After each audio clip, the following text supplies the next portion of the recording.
Um, sound check. Hello, everybody. So we have a few minutes before we get going, and we're going to wait for the room to fill up. Hi, Eric.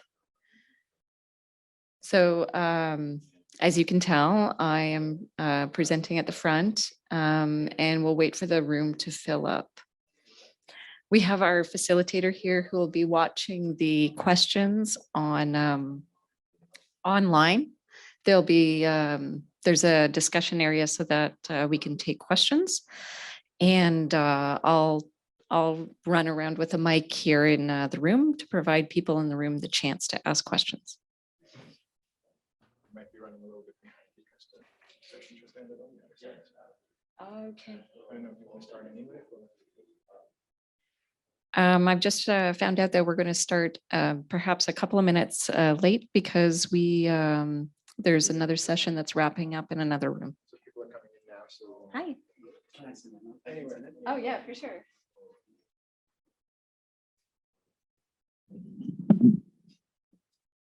feel free if you want to take that at all and walk around. The only thing is just don't stand right in front. Because it'll get feedback. Yeah, but I mean, if you walk around. It's okay, right. If you take questions from the group. Yeah, I have a microphone back here. I'll grab it from you. Yeah, for sure. Yeah, it's just for the people online so they can hear questions, or you repeat the question. Whatever. Are there people online now? Okay. Oh, sorry.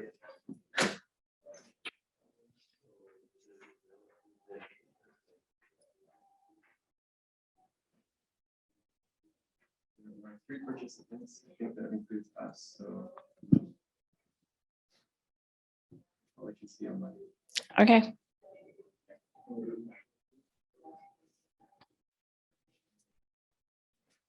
Hello.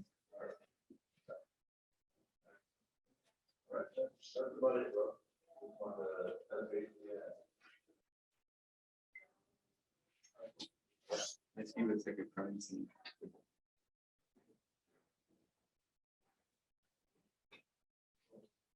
So yeah, the microphone's here.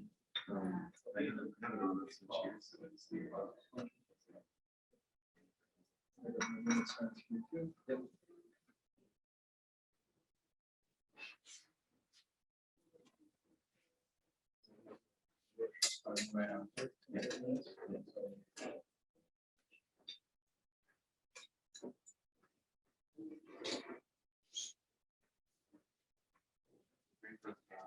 I appreciate it. James Moore. Hi, James. Pleasure to meet you. I don't have a part, but maybe if you don't mind, I'll take a picture. No, absolutely. Okay.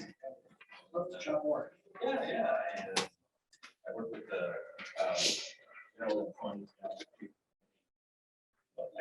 Oh, so it's wrapping up. Okay. Yeah. So it's just wrapping up in the other room.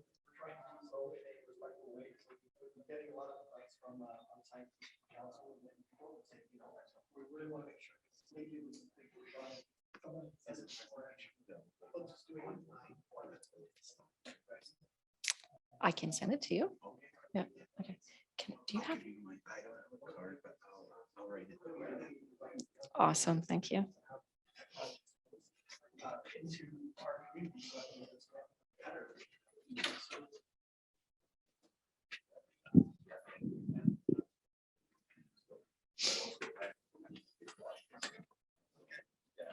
Is there a phone number that we can dial into one of our presenters? So it's not coming through the other one. Oh, that's a good question. I don't have that. Okay. Can I ask you? Okay.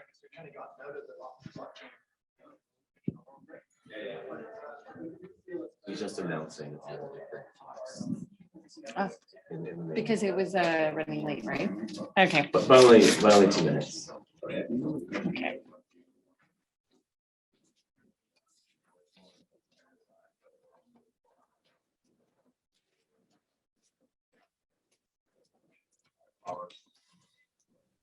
Alison, Yes. have you seen Tim's email? Yep, we're just checking now. Okay. So we provide the background.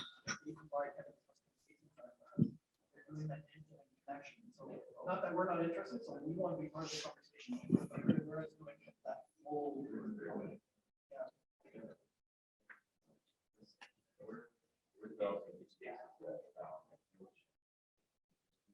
lot of people in the space, so not a lot, but there's a lot of grand ideas.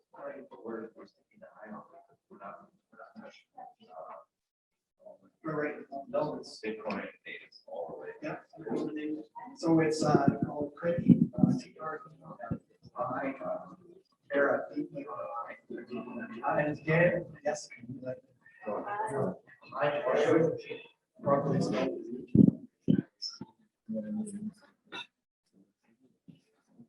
Hello. Yeah, that's nice.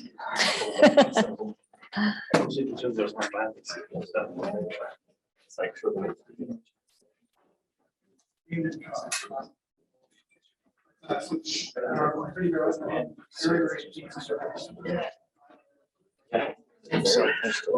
Call in number. No, no. Okay. It's only Sue and a few others. Okay. Eric, just sorry, we won't be able to have a phone number for him to connect with.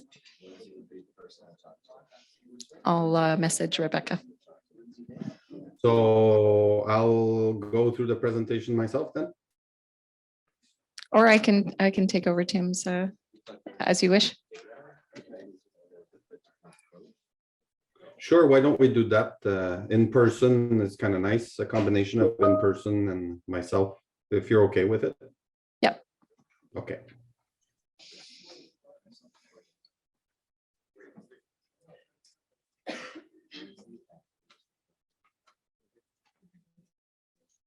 Yep. So one person can't connect. Yeah, So- we don't have a phone. So I'll have to do his part. Okay. It's gonna be great. Okay, thanks.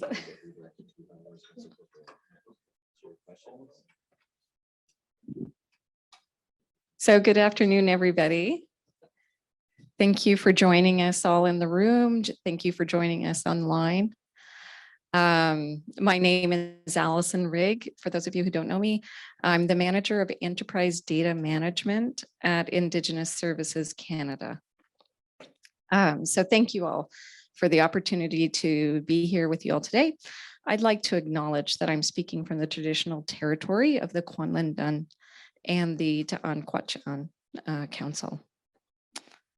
So I'll get us started. In the lead up to Canada's National Action Plan for the Open Government Partnership, I was able to participate in the multi-stakeholder forum sessions for the theme Open Data for Results. And there was a specific request for the Government of Canada to develop policy in a more open and transparent way. And as you're going to hear in the presentation today, that's precisely what we at Indigenous Services Canada are going to try and do. It's our belief that supporting Indigenous data sovereignty is a Government of Canada priority. And as such, it will contribute not only to Indigenous self-determination, but to a stronger and more inclusive national statistical system for Canadians. So I'm going to introduce my co-presenter today. It's Eric Guimond. He's our Chief Data Officer at Indigenous Services Canada. Tim Ariu, our Chief Information Officer, is unable to participate today. He's having technical difficulties. So you get me. But together with Tim and Eric, they are responsible for data governance in our department. And part of data governance is establishing key policies around how data are managed as a strategic asset. So with that, I'm going to hand you over to Eric Guimond, our Chief Data Officer. Merci, Allison. Good afternoon, everyone. Sorry I cannot be there in person. Operational requirements on my side. They're required that, well, I stay put in our national capital. But I'm happy to at least join virtually. So the purpose today is to provide an overview of the transformational approach to Indigenous data, otherwise referred to as TAID in our bureaucratic jargon, an initiative that our department, Indigenous Services Canada, ISC, launched this year, and which focuses on advancing Indigenous data capacity to support the inherent strengths, resilience, and knowledge systems of Indigenous peoples as a foundational component of Indigenous self-determination. We'll walk through the context and structure of the initiative overall, but we're really going to focus today on ISC's own work under this initiative, since our Indigenous partners on this initiative are, of course, better placed than us to discuss their own work. So the next slide, why this initiative and why now? So data gaps facing Indigenous peoples are persistent and well documented, yet data are key to Indigenous self-determination and to closing socioeconomic gaps. ISC has a mandate to transfer service delivery responsibility to Indigenous peoples, but like all governments, Indigenous governments cannot manage what they can't measure. You need the data. And if there's no Indigenous data, Indigenous peoples are effectively invisible in the program and policy landscape, meaning they might not get the resources they need, and the existing socioeconomic and health gaps will persist or even potentially widen. So in this context, we recognize that it is critical to strengthen First Nation, Inuit, and Métis data capacity as a means of advancing self-determination and ensuring that Indigenous governments and organizations have the information they need to effectively deliver services to their people. This idea of service transfer is, of course, a preoccupation of my department. But the need to support Indigenous data capacity, otherwise said Indigenous data sovereignty, goes beyond the everyday practical uses of data. It is about respect, about standing aside to let Indigenous people tell their own stories in a genuine nation-to-nation relationships. I borrow an expression I heard recently in a meeting. Indigenous controlled data, meaning First Nation, Inuit, Métis in a distinct way. So Indigenous controlled data is part of the truth in Truth and Reconciliation. So, supported by over 81 million announced in budget 2021, our department is proceeding with phase 1 of the transformation approach to Indigenous data. The initiative as a whole, which will run through this year until year 24-25, is expected to take a minimum of 3 phases and 6 years of development, and will culminate in First Nations, Inuit, Métis-led statistical capacity in the form of distinctions-based institutions. We use the term institutions internally because it's convenient shorthand for an established permanent organization with the authority to deliver on a specific mandate related to data. But it is our First Nations, Inuit, and Métis partners who will design what these institutions or organizations or functions will look like and what they will do. As a complement, ISC, our department, will facilitate data sharing with Indigenous partners as a first step towards the eventual transfer of departmental data assets to Indigenous control. Statistics Canada will support Indigenous partners' work to advance their respective visions for data sovereignty, as well as playing a lead role in efforts to improve the visibility of Indigenous peoples in Canada's national statistics. Next slide, please. So this slide provides additional detail on the 5 work streams. I realize that the slide is a bit busy, but we developed the language with Indigenous partners and wanted to stay true to that exact language, given the broad audience we're speaking with today. So stream 1, which is led by our department, specifically my team and Tim's, our CIO, who can join us, unfortunately, focuses on external data sharing with Indigenous partners. Indigenous peoples have pressing immediate needs to access the data ISC holds.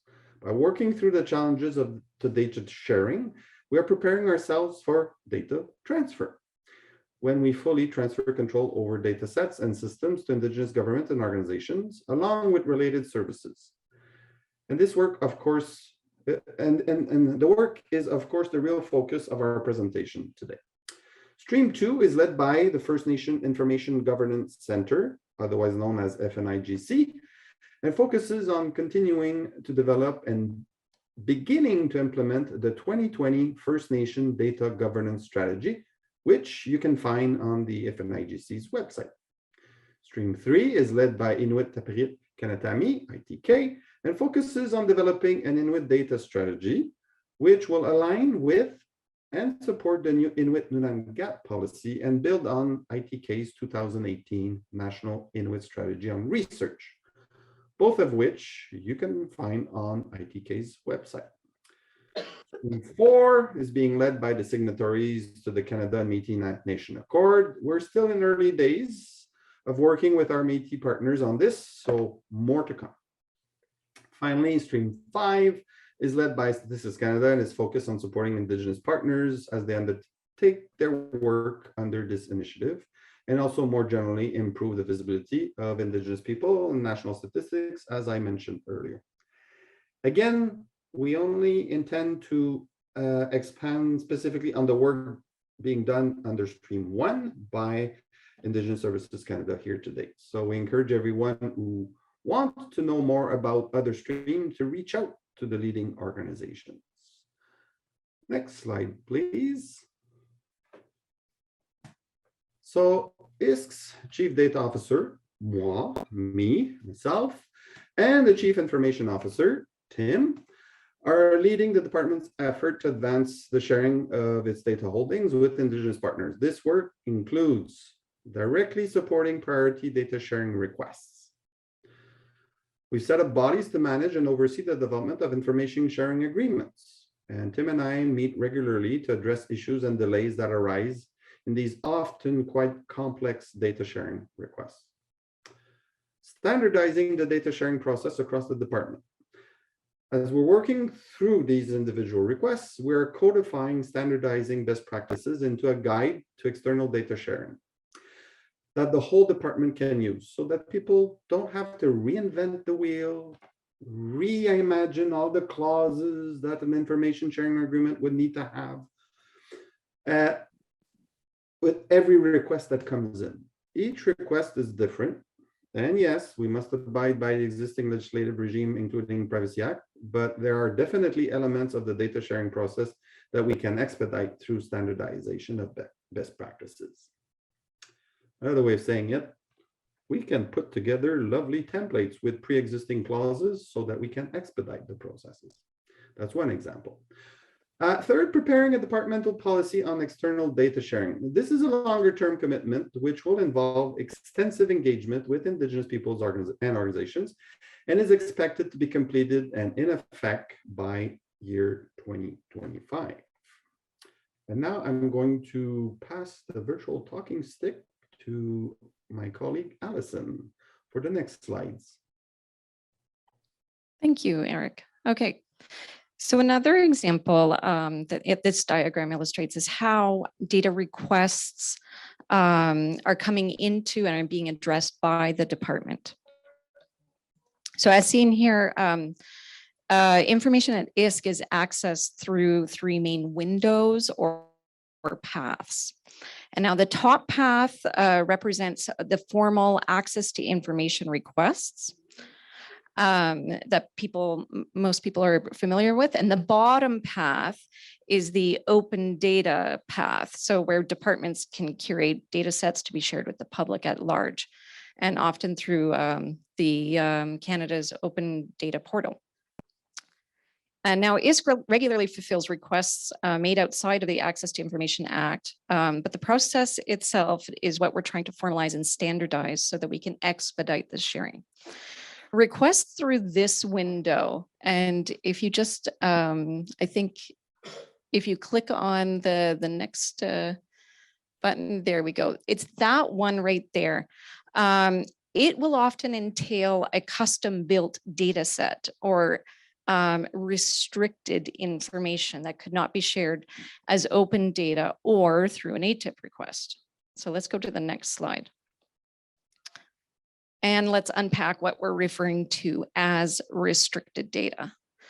The guide that we've prepared for the internal users on data sharing provides some clarity on this. And this is the visual that we're trying to, in our development of the protocol, trying to understand it as. And so typically, if the data are restricted, we need to enter into an information sharing agreement with the requester in order to share the data. And these information sharing agreements, or ISAs, legally bind us to terms and conditions surrounding how the data will be shared, managed, used, and eventually disposed of. And we identify three main types of restricted data. So there's data containing personal information as defined by the Privacy Act, which is type A. Type B are data subject to other legal restrictions that could be like legislative or contractual in nature. Sometimes those restrictions can mean that we can't share the data at all, at least not without the consent from those to whom the data relate. It's the third type. This is sensitive community level data, data that might not contain personal information or have any specific legal restrictions attached to it, but that we know Indigenous communities might not want us sharing. So this is where we're pushing the envelope a little bit, since there are no current clear legal protections for what we're thinking of as sensitive community level data. But this is where we're trying to develop the consistent approach around sharing and addressing Indigenous people's calls for respect for collective privacy.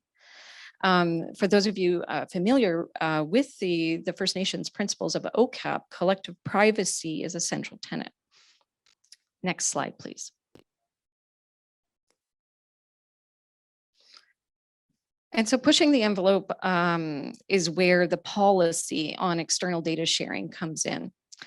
The guide to external data sharing is an internal process-focused document that addresses the how of data sharing, so that ISK's data stewards can process requests faster and more consistently.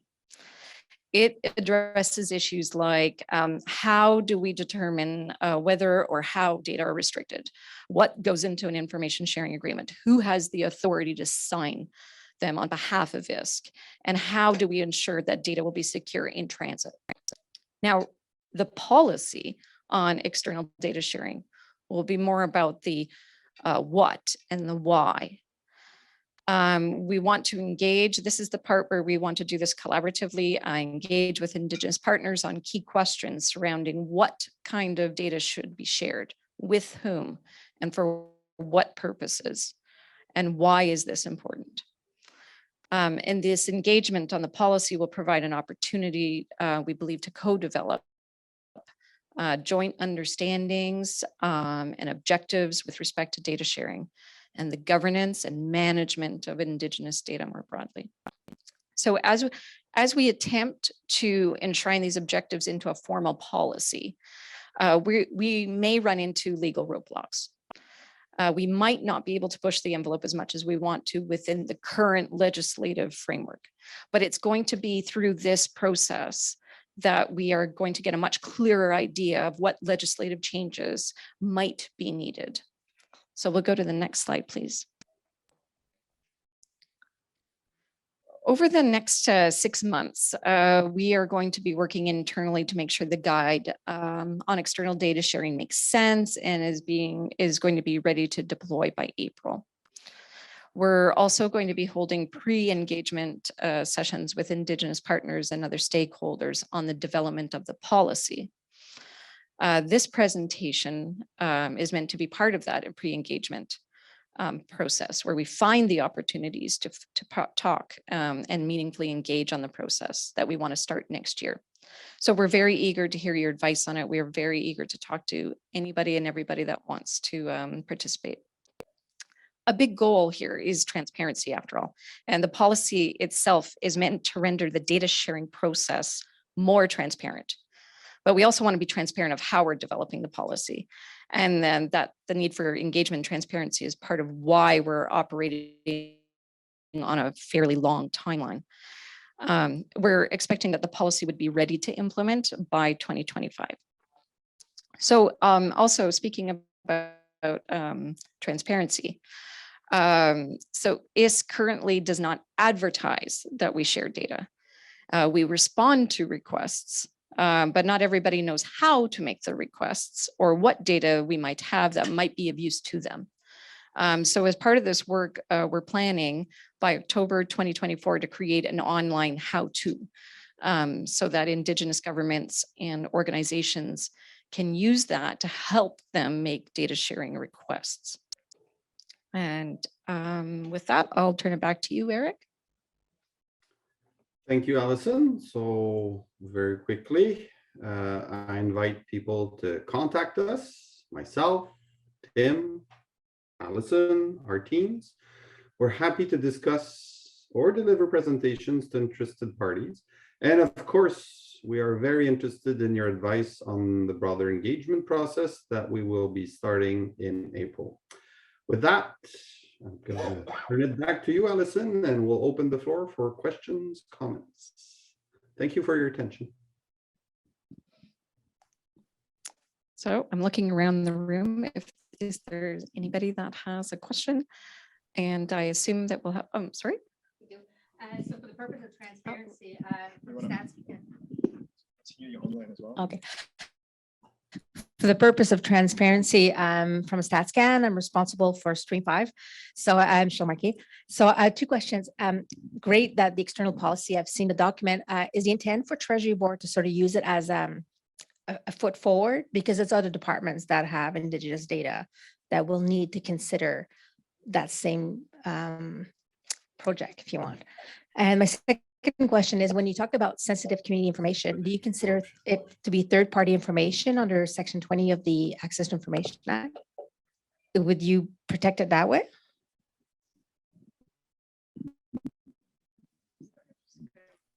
I'm just going to check with Eric. Eric, did you want to? I can did you want to certainly take that? I can certainly weigh in on the first question. The second question, I could barely hear. My signal got choppy all of a sudden. Apologies for that. So on the first question, yes, it makes sense to be sharing with colleagues our best practices. We're approaching this from two angles right now. I am co-chairing with my DG colleague at It looks like he's StatsCan. presenting, but I can't hear him. À côté du mute, là. Select the microphone, select. I heard another voice. Is it just me? I believe Tim has joined us. Okay. All right. So I was just saying that there's two ways we're sort of approaching this in relation to the question that was asked. I'm co-chairing an interdepartmental collaborative committee on Indigenous data. It's federal departments and agencies, and we are sharing best practices in the context of this committee.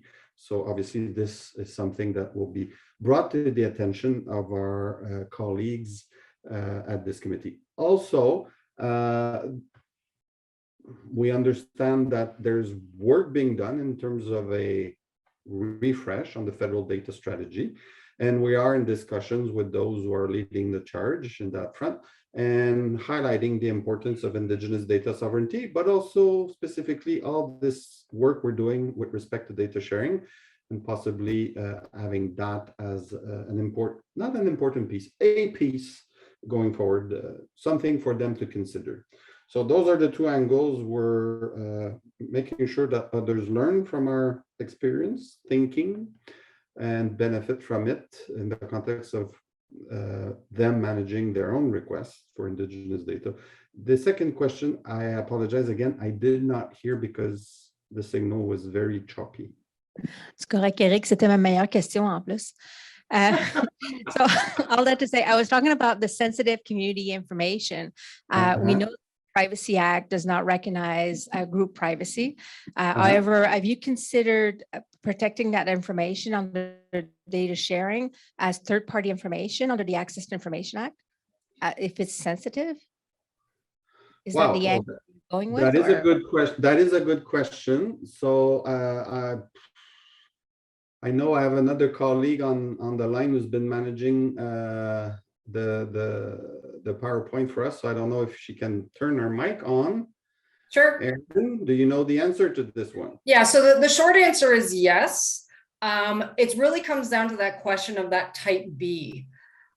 There's an certainly the answer is yes, that to some extent, community level information could potentially be categorized as type B, but it's really that question of that line between what's could be considered type B and what is currently, just falling outside that as type C, which is recognized as sensitive. So short answer is yes. And this is where, reflecting what Allison was saying, as we develop this policy, we'll be able to get a much clearer line of sight on where the current legislative regime supports and where it might not. But the short answer is yes. Thank you, Erin.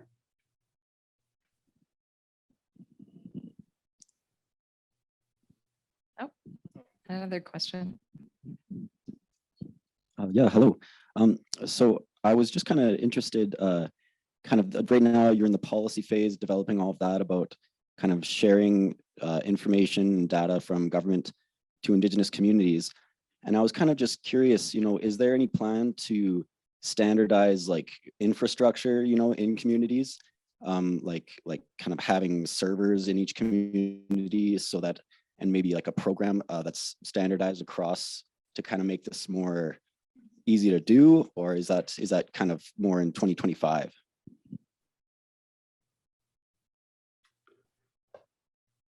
So I think your question refers to capacity. So right now, as we briefly described in the presentation, we are focusing on working with the FNIGC, ITK, and Métis Nation to sort of develop what this institute or these institutions should look like, but from their perspective. So it's going to take multiple phases. So we're many years removed from describing in that fine detail how this capacity will express itself and at what level of geography. I think for now, my understanding for sure is that FNIGC works very, very closely with regional partners in a collective without necessarily dictating the course of action of every region. And that seems to be a very disaggregated governance structure that they are considering approaching for their institution. That's about as much as I know right now. That sort of answers in the direction of your question. Yeah, okay, thank you. Okay, Eric and Tim, I guess I'm going to be reading a question that we received from the online. Mm-hmm. From my interpretation and understanding of the requests from Indigenous communities regarding data governance is that the Privacy Act doesn't recognize a community as a protected entity. It appears from the presentations from government departments at this conference that they're already thinking along these lines. But are there any plans to update the legislation to reflect these needs and to align with the way departments are already treating the data?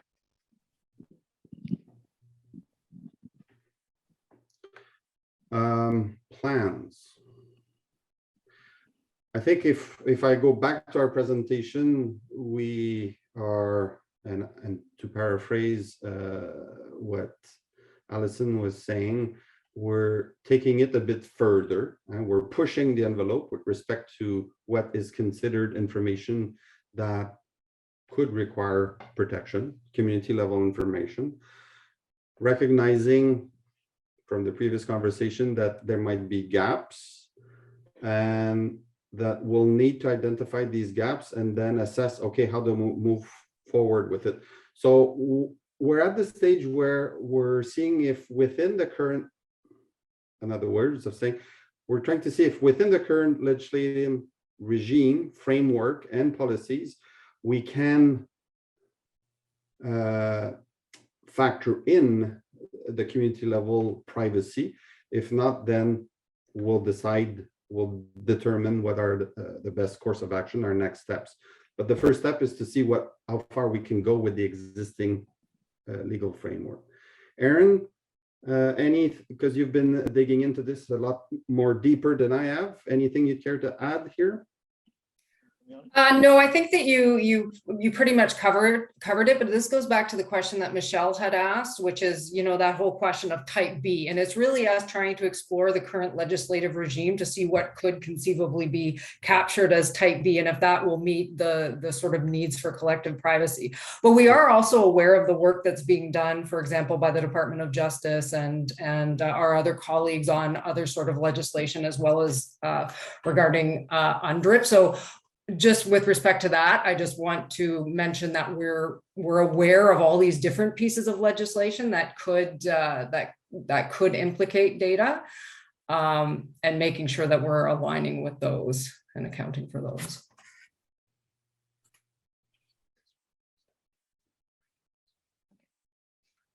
Okay, we're going to take another question from online. Okay. Can you speak at all to how the policy development and other work might contribute to the development of protocols for managing Indigenous research as opposed to corporate data? For example, OCAP is one model for Indigenous research data management, but speaking as a tri-agency representative, we are interested in the development of other models and norms practices in this area. So management, I feel this is one that is for you and Alison and Tim, possibly.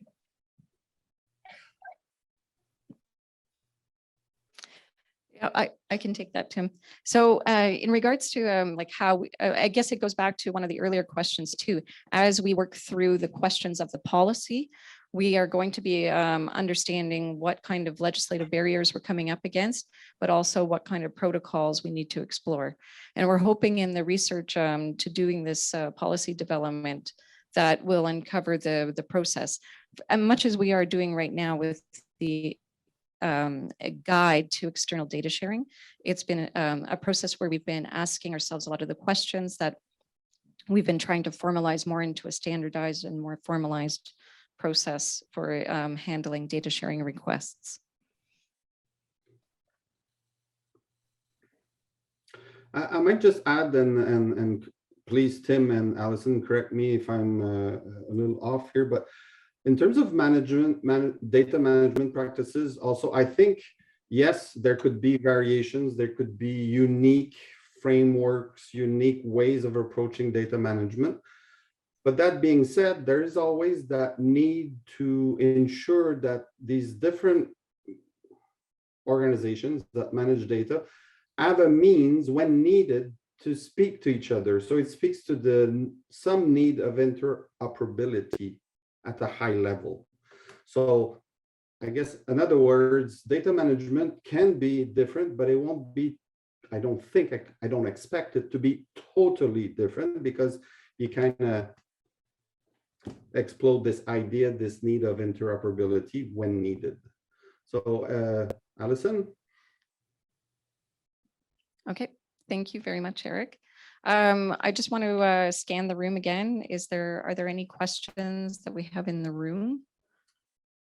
Gonzag. Hi, so thank you, Eric, for this presentation.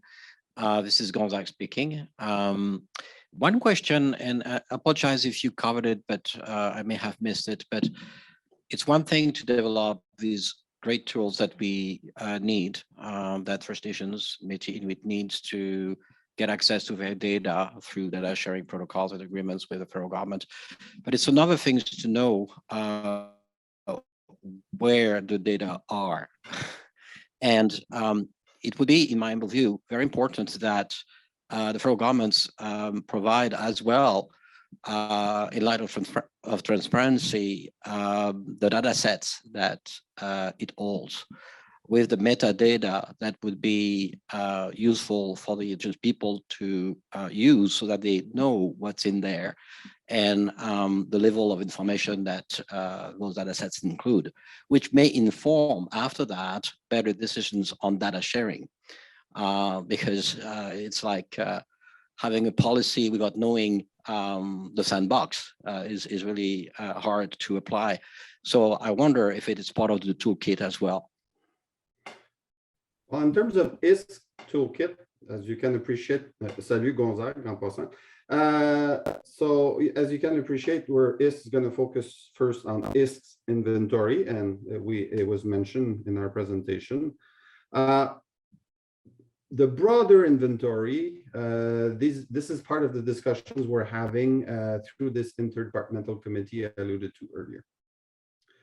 So yes, a broad ultimate goal would be to encourage every department to make it known what Indigenous data set are available, so that, as you pointed out, people can make informed decisions about what would be useful and who to ask and how to ask and what have you.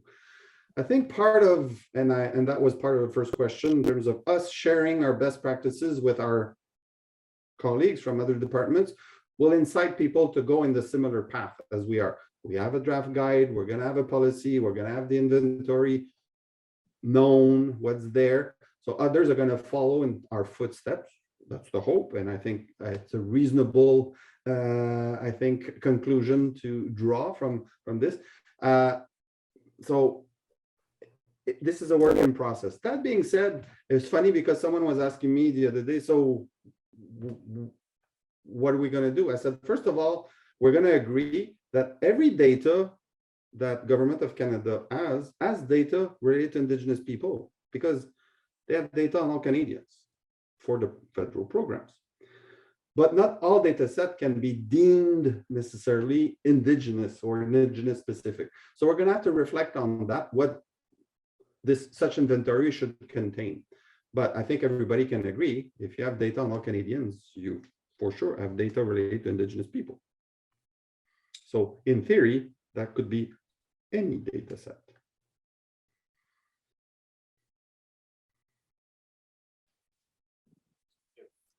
Does that help, Gonzague?